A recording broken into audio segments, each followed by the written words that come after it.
Hey, what's going on, everybody? So, back at it again with another video. This one, well,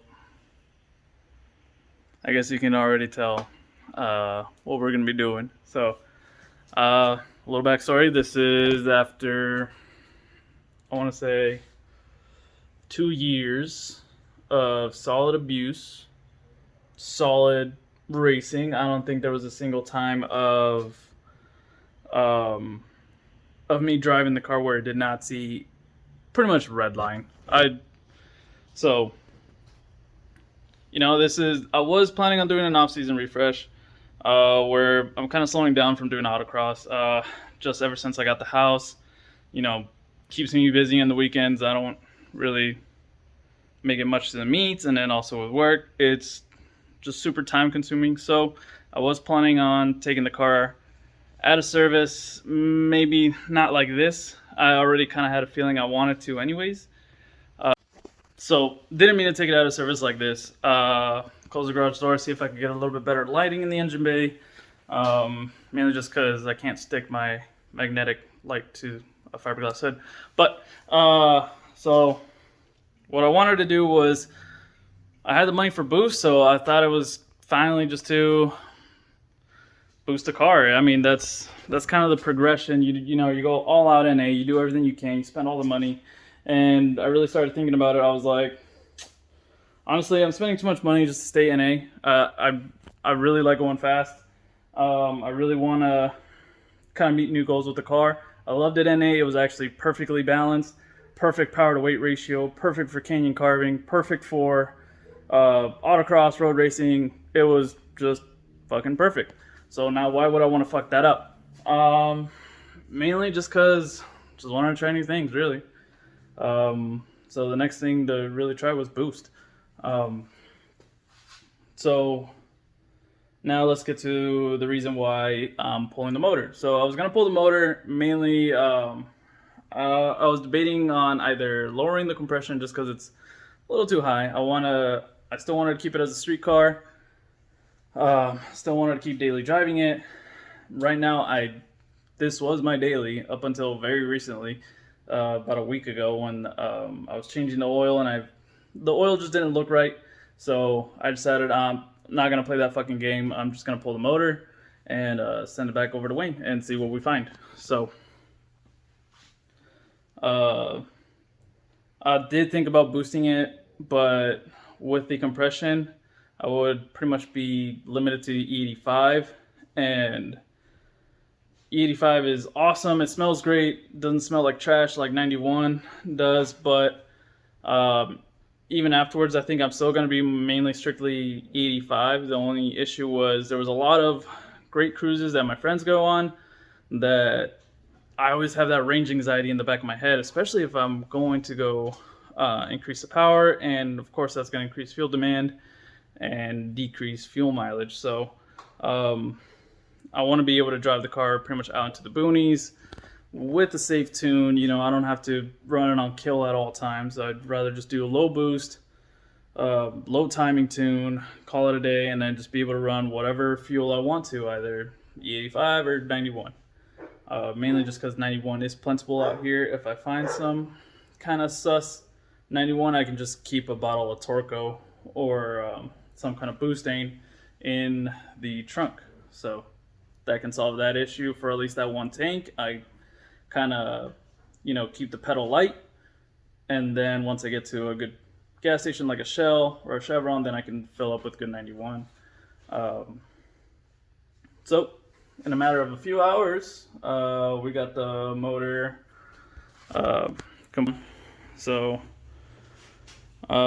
removed the ECU, the radiator, and the intake manifold. Actually, all of that took maybe less than an hour.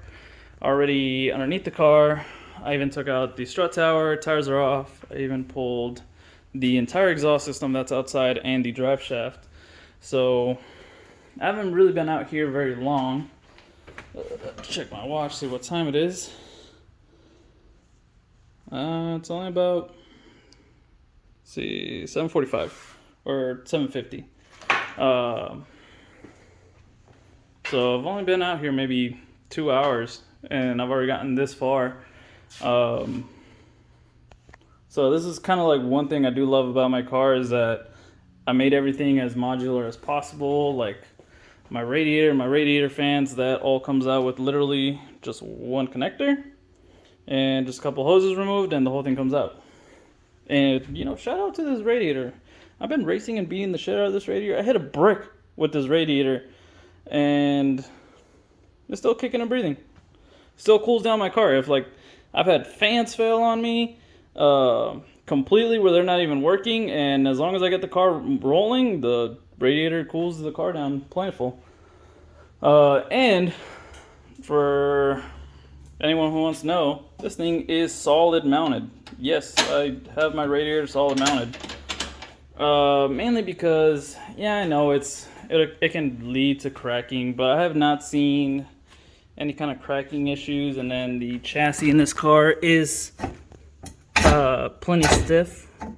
As you can tell, I can literally move one of the jack stands, mainly because I think my concrete is uneven.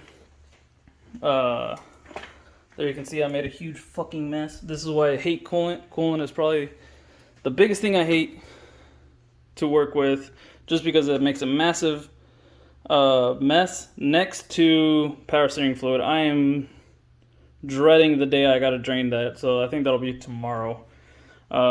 Just because the whole floor is wet, so I'll give it time to dry. So there you go. There's a quick update on the car.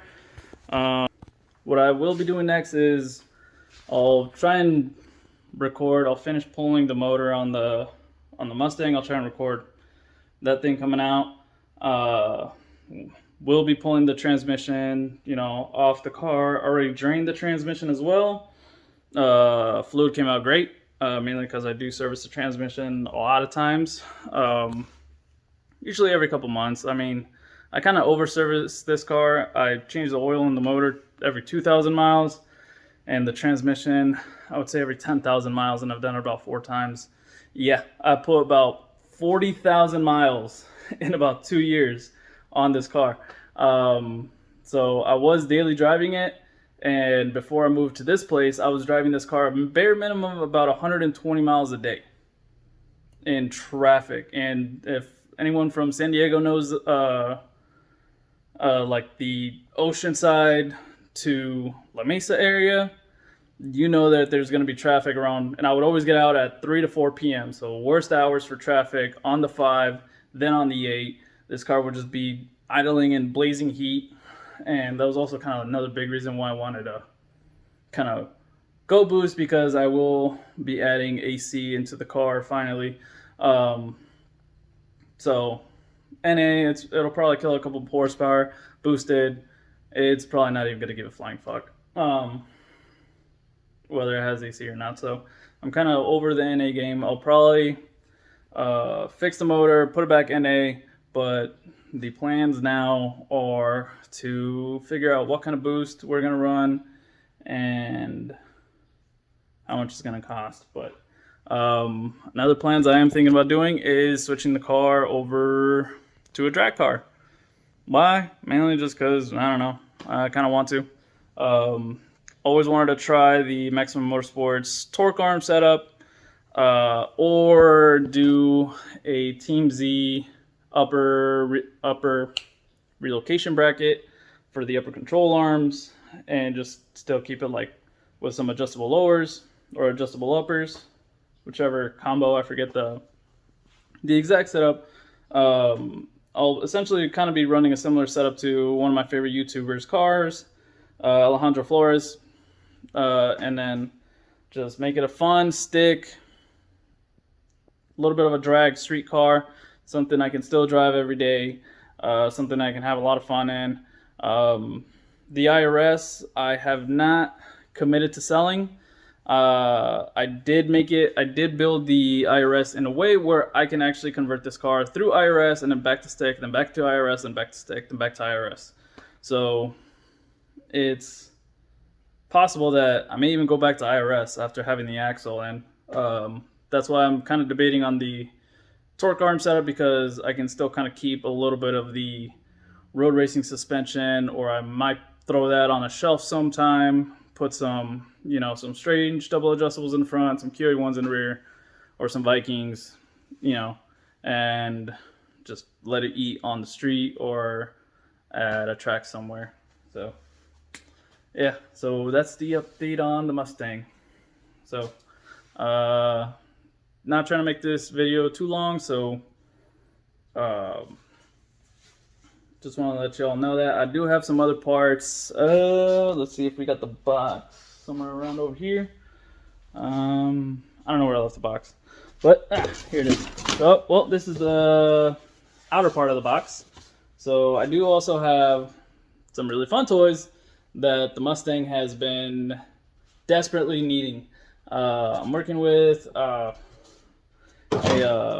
small shop, a kind of like a veteran-owned shop that does some really cool 3D printing stuff. Oh, found the box, but all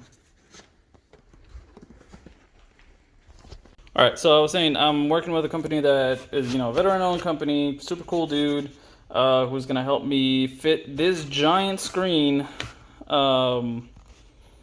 in the stock location of the Mustang. I want it behind the factory gauge cluster cover. So we actually took all of these stock gauges out, which are in super nice condition. Yeah,